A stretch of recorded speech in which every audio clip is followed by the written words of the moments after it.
There are a lot of people that are hopping on the Hyrox and hybrid training bandwagon right now. And personally, I think it's awesome to see. And what I'd like to do today is give you a blueprint on how to make that transition from more of a lifting, be that hypertrophy bodybuilding style or strength powerlifting kind of style, to transition to a more hybrid Hyrox training approach. So number one, the absolutely most important thing is that coming into this, you need to have a plan. Don't just attack it randomly. And number two is don't go all in on day one.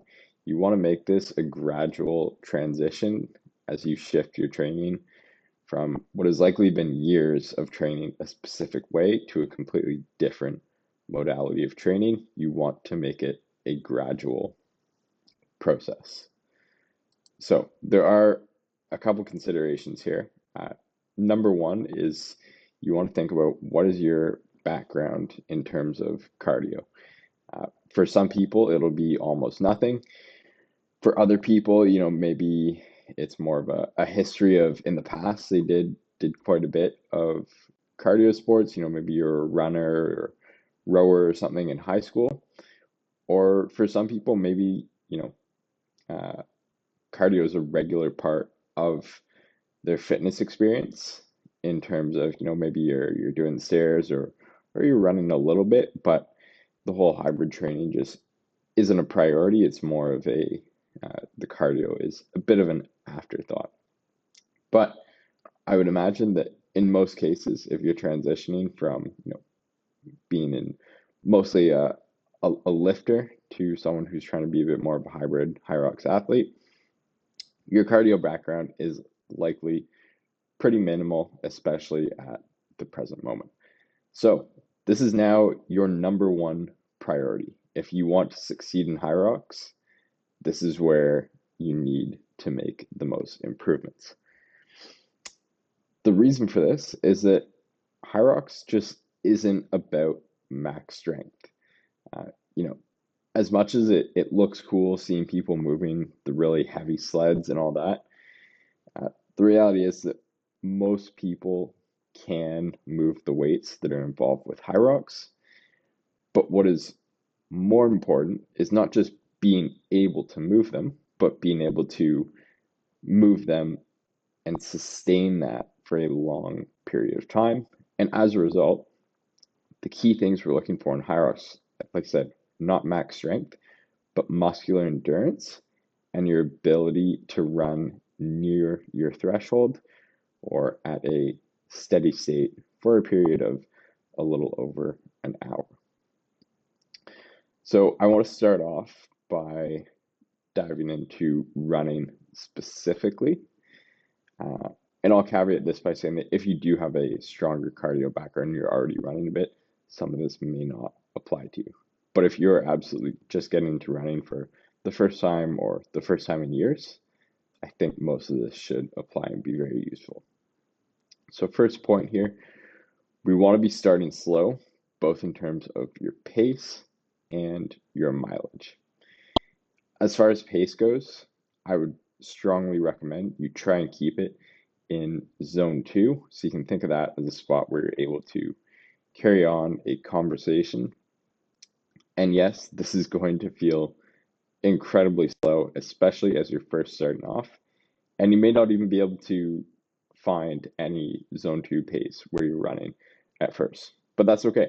Your body will adapt and you'll get there. And to be honest, this is one of the best parts about switching from more of a lifting style to a hybrid training style is those noob gains that you get when you first start lifting, and it just seems like you're making progress every single workout, getting better and better, faster than you can believe. Well, when you switch to hybrid training, you start doing some of these new movements, you start running, you start doing cardio.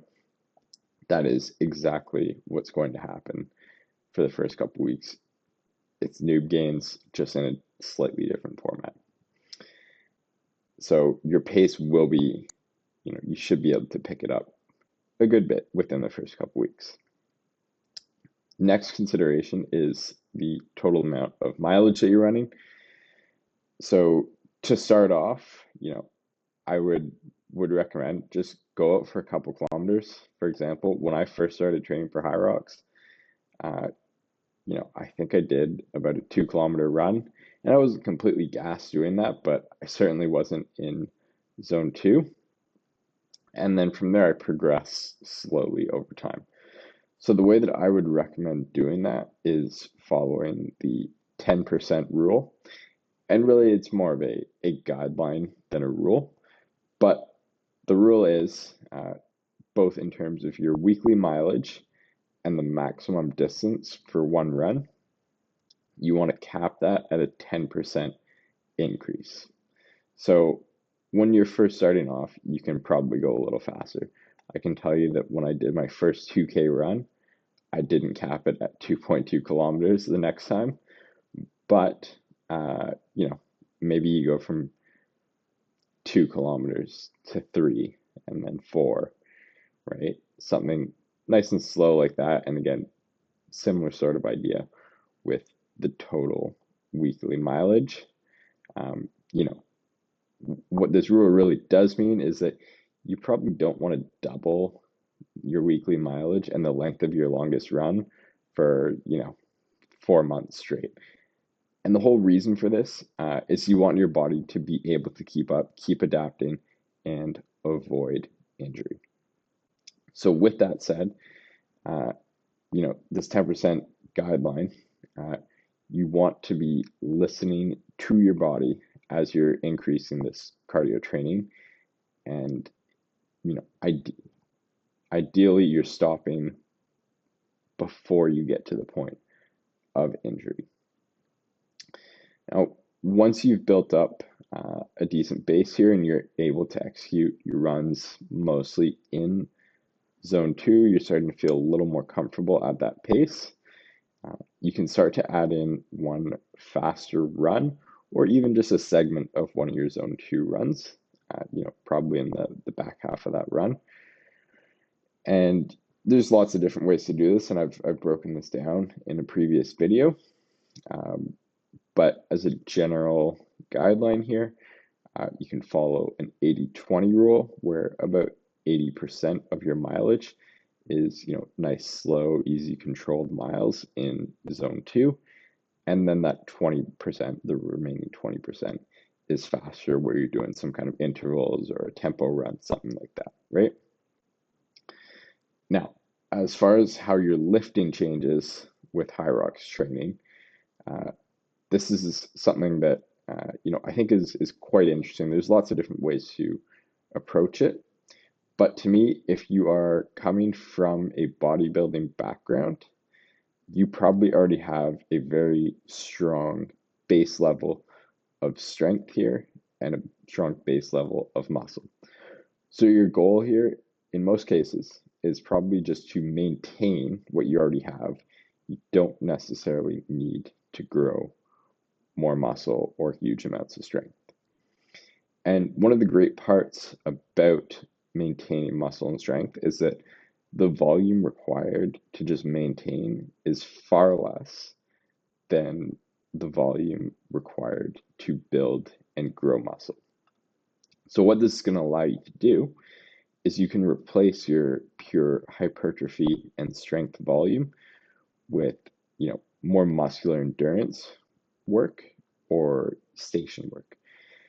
And you're going to want to do this slowly over time. Again, I wouldn't recommend just diving into it all at once, but you can start with a little bit less distance and less weight than what you would have to be doing in a Hyrox race, which is going to allow you to, well, first of all, slowly build up your tolerance and adapt over time, but also to learn the technique of the movements, because that certainly is a component to Hyrox.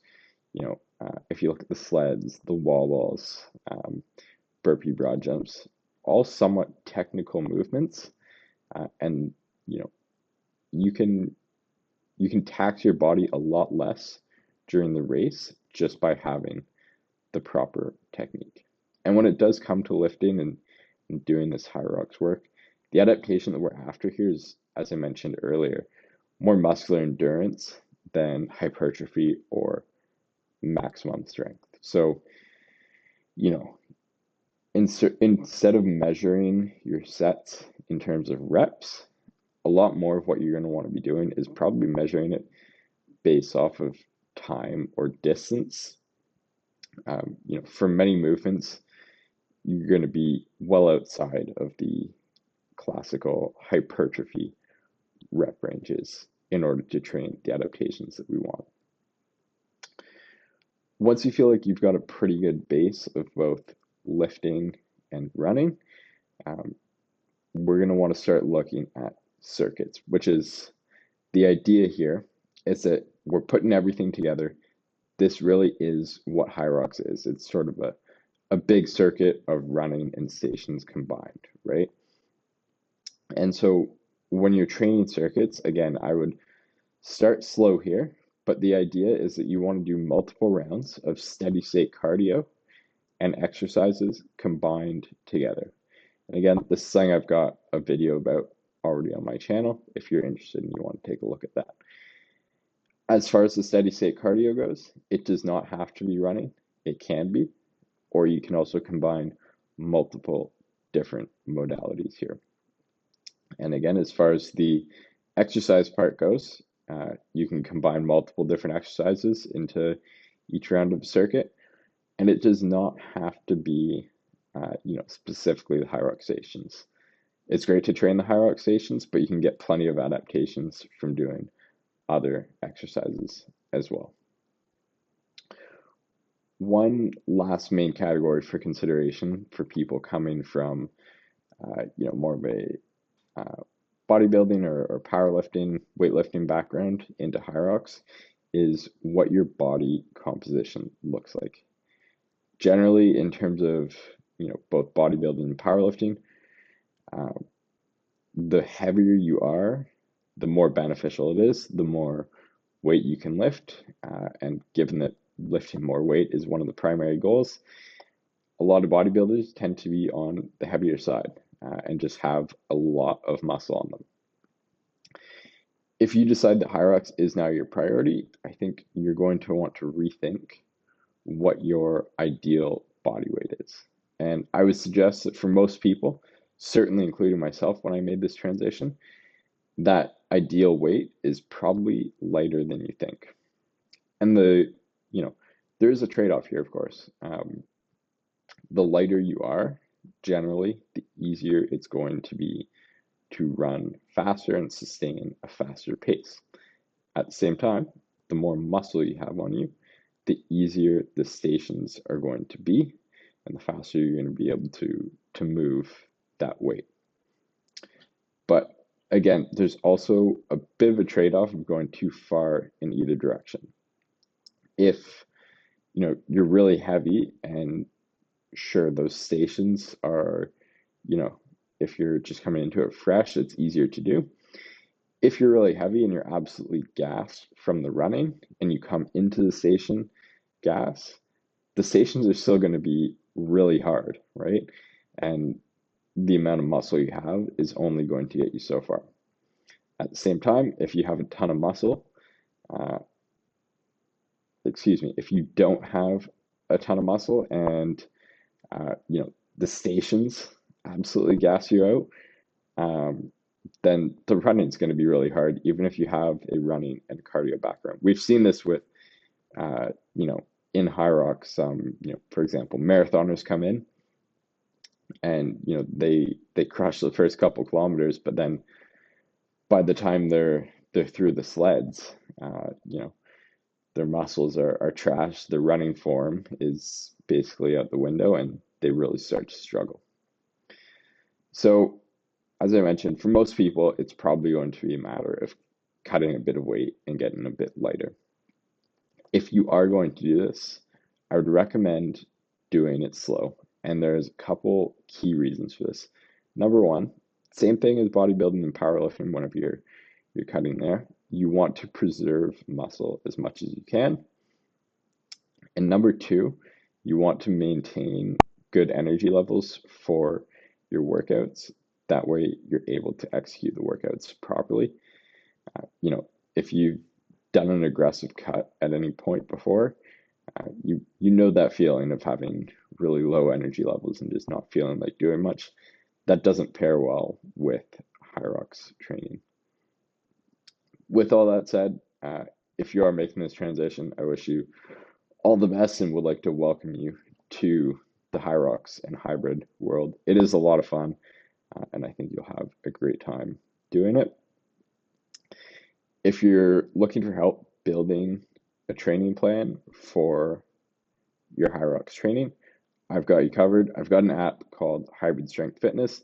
It'll take care of building the plan for you based on your schedule, your strong and weak points, and it'll lay that out for you in a way that helps you stay on track and execute the program to bring you to your best Hyrox result. If you're interested in that, the link is in the description for this video.